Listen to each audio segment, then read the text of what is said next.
জনপ্ৰিয় news portal B+Nৰ ৰচনা প্ৰতিযোগিতাৰ আজি বঁটা বিতৰণী অনুষ্ঠানৰ সফল সমাপ্তি।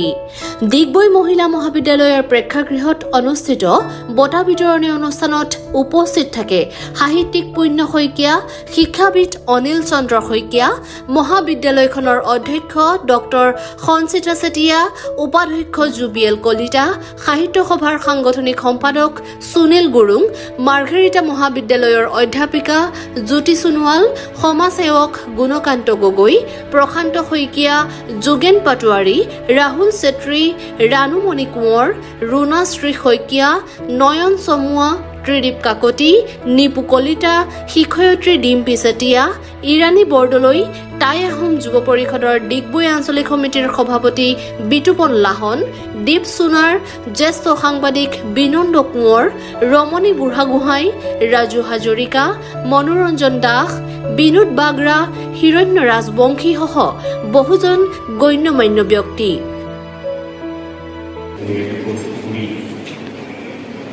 মহাবিদ্যালয়ৰ শিক্ষক শিক্ষয়িত্ৰীসকল আৰু আমি এটা কাৰিতে আপোনালোকৰ পৰা আমাৰ ব্ৰেইনে আমাক কয় কাৰণে আমাৰ মগজুৱে আমাক কয় যে এনেকুৱা ধৰণৰ কাম কৰিলে যিটো আমি মোবাইলত আমি স্ক্ৰল কৰি গৈ আছো, ঠিক আছে, এটাৰ পিছত এটা ৰীল আমি চাই চাই গৈ আছো, ইউটিউবত এটাৰ পিছত এটা আমি শ্বৰ্ট গৈ আছো। সংবাদ পৰ্টেলৰ লগত জড়িত হ'ব পাৰে। ইতিমধ্যে এই ৰচনা প্ৰতিযোগিতাত 200ৰো অধিক ছাত্ৰ ছাত্ৰীয়ে অংশগ্ৰহণ কৰিছে। এই নিশ্চয়কৈ এটি যোগাত্মক খবৰ, কিয়নো আজিকালি এই মোবাইলৰ যুগত ৰচনা লিখা প্ৰতিযোগিতা আজি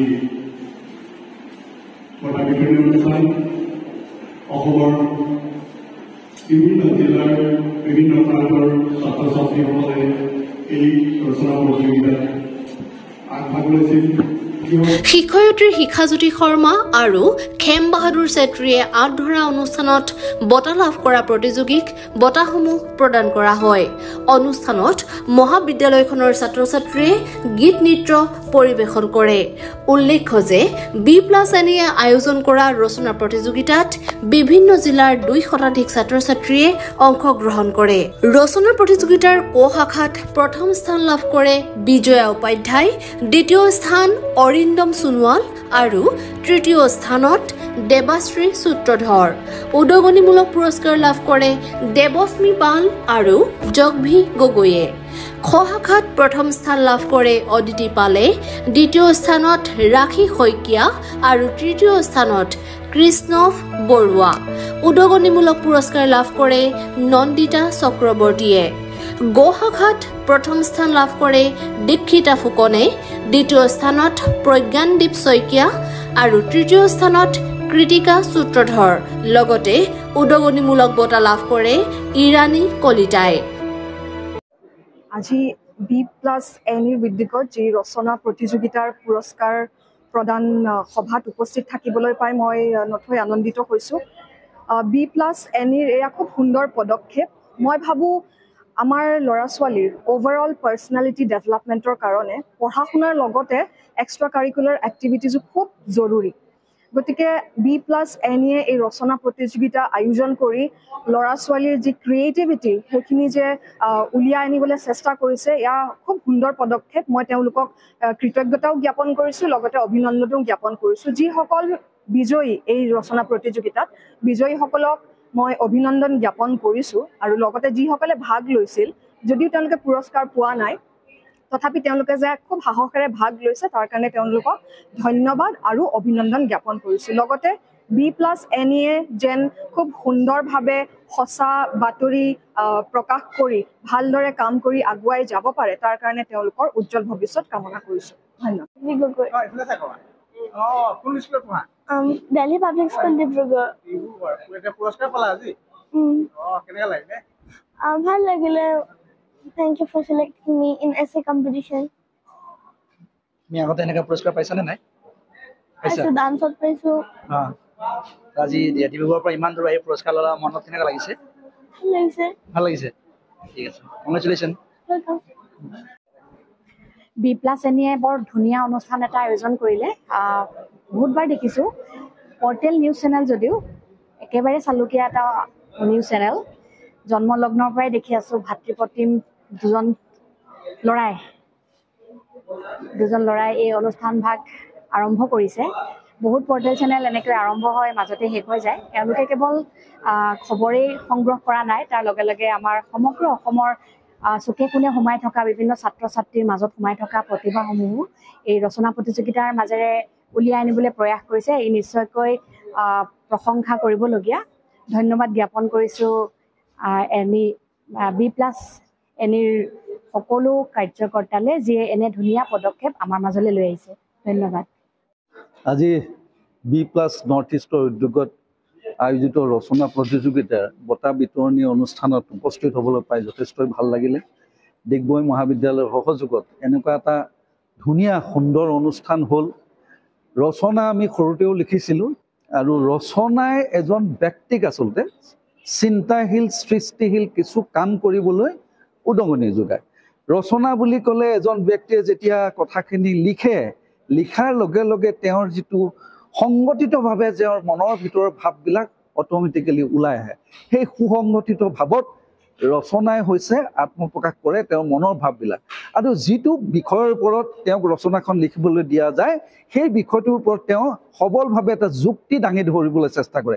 সেই যুক্তিৰ আধাৰতে ভৱিষ্যতৰ দিনত তেওঁ এজন ৰেচনেলিষ্টিক যুক্তিবাদী এজন ব্যক্তিৰূপে প্ৰথম সমাজত খোজ পেলায়, আৰু ভৱিষ্যতৰ দিনত তেওঁ সেই যুক্তিৰ আধাৰত পৰিচালিত হৈ পেলায় যে মই বস্তুটোক ছাপোৰ্ট কৰিলোঁ, এই বস্তুটোত মোৰ সমৰ্থন আছে। তাৰপিছত তেওঁ কি হয়, জ্ঞানাত্মক দৃষ্টিৰে সেইখিনি কথা চিন্তা কৰে, আৰু জ্ঞানাত্মক দৃষ্টিৰে চিন্তা কৰাটোকে আমাক ইংৰাজীত কয় কগনিটিভ স্কিল। আৰু এই কগনিটিভ স্কিলটো যেতিয়া হৰণ কৰা হয়, ভৱিষ্যতৰ দিনত তেওঁ এজন ভাল বিশিষ্ট নেতাৰূপে তেওঁ আত্মপ্ৰকাশ কৰিবলৈ মানে সুবিধা পায়। আৰু এজন বিশেষ ব্যক্তিয়ে, তেখেত লণ্ডন স্কুল অফ ইকনমিক্সৰ প্ৰফেচাৰ আছিলে, তেওঁ কৈছিলে যে শিক্ষাৰ উদ্দেশ্য হ'ব লাগে আনক শিক্ষা দিব পৰাৰ যোগ্যতা আহৰণ কৰা। গতিকে শিক্ষাৰ উদ্দেশ্য যদি তেনেকুৱা হ'বলগীয়া হয়, আমি ভাবোঁ ৰচনা প্ৰতিযোগিতায়ো ক'ৰবাত এই ধৰণে এজন ফুলকমলীয়া ছাত্ৰৰ মন মগজু বিকাশত যথেষ্টখিনি সহায় কৰে। তেওঁৰ ভিতৰৰ পৰা যিটো ষ্ট্ৰাকচাৰ সুসংগঠিতভাৱে যিবিলাক মনৰ ভাৱ আত্মপ্ৰকাশ হ'ব লাগে, সেইখিনিত ৰচনাই যথেষ্টখিনি সহযোগিতা কৰে। সদৰকত মই উদ্যোক্তাক মোৰ শতকোটি প্ৰণাম জনালোঁ এনেকুৱা এটা ধুনীয়া সুন্দৰ অনুষ্ঠান কৰাৰ কাৰণে।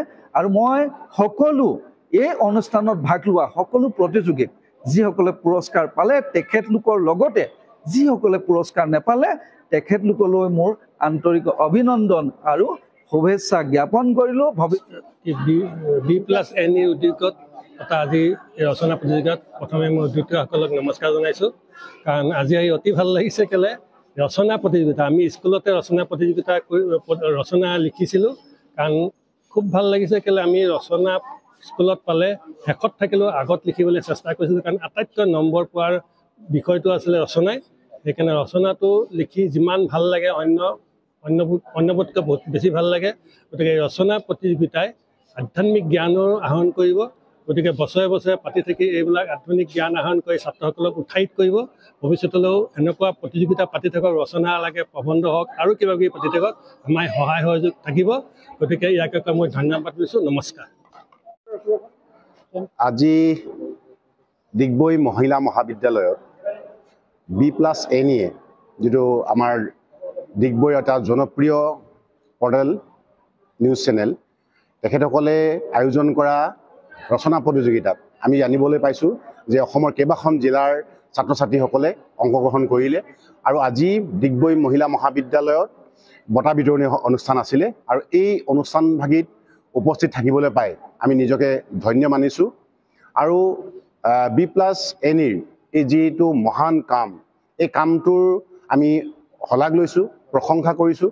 আৰু ভৱিষ্যতে আমাৰ উঠি অহা প্ৰজন্ম, আমাৰ ছাত্ৰ ছাত্ৰীসকলক তেওঁলোকে সমাজখনলৈ আগুৱাই লৈ আহিবৰ কাৰণে প্ৰকৃত মানুহ গঢ়িবৰ কাৰণে তেখেতসকলে যি উদ্যোগ লৈছে সেই উদ্যোগক আমি একেমুখে আমি শলাগ লৈছোঁ আৰু আহিবলগীয়া দিনবিলাকত যাতে এই এনি বা B+NE সত্য নিষ্ঠা আৰু সততাৰে আমাৰ এই ডিগবৈ অঞ্চলৰ লগতে তিনিচুকীয়া জিলাখনৰ বা অসমৰ যিটো সত্য বাতৰি আৰু যিখিনি বঞ্চিত হৈ থাকে প্ৰচাৰ বিমুখ হৈ থাকে এই তেনেকুৱা সকল ব্যক্তিক সমাজলৈ আগুৱাই আনি সমাজখনৰ লগত পৰিচয় কৰাই দিব আমি এই মুহূৰ্তত সেই কথাখিনি আশা ৰাখিছোঁ আৰু যিসকল ছাত্ৰ ছাত্ৰীয়ে এই ৰচনা প্ৰতিযোগিতাত অংশগ্ৰহণ কৰিলে সকলোকে আমি ধন্যবাদ জনাইছোঁ যিসকলে পুৰস্কাৰ পাবলৈ সক্ষম হ'ল তেওঁলোকক আমি অভিনন্দন জনাইছোঁ আৰু যিসকলে পুৰস্কাৰ পাবলৈ সক্ষম হোৱা নাই তেওঁলোককো আমি ধন্যবাদ জনাইছোঁ আৰু তেওঁলোকৰ যি প্ৰচেষ্টা এই প্ৰচেষ্টাত যাতে কোনো কাহানিও থমকি নৰয় আৰু তেওঁলোকে অদূৰ ভৱিষ্যতে একোজন ভাল অসমৰ ভাল নাগৰিক হৈ অসমখনক যাতে আমাৰ অঞ্চলটোক যাতে তেওঁলোকে জিলিকাই তোলে তাৰ বাবে এজন প্ৰকৃত মানুহ গঢ়িবৰ কাৰণে তেওঁলোকে আগবাঢ়ি যাব ইয়াকে আজি আমি কামনা কৰিছোঁ আৰু B+NEৰ যিসকল উদ্যোক্তা সেই উদ্যোক্তাসকলে এনেকুৱা ধৰণৰ এটা মহান কাৰ্যসূচী লোৱাৰ কাৰণে আমি সকলোকে ধন্যবাদ জনাইছোঁ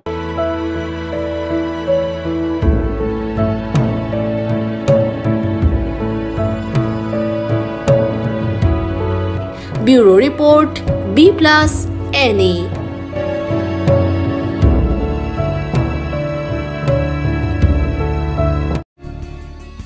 B+NE সদায় সঠিকৰ সন্ধানত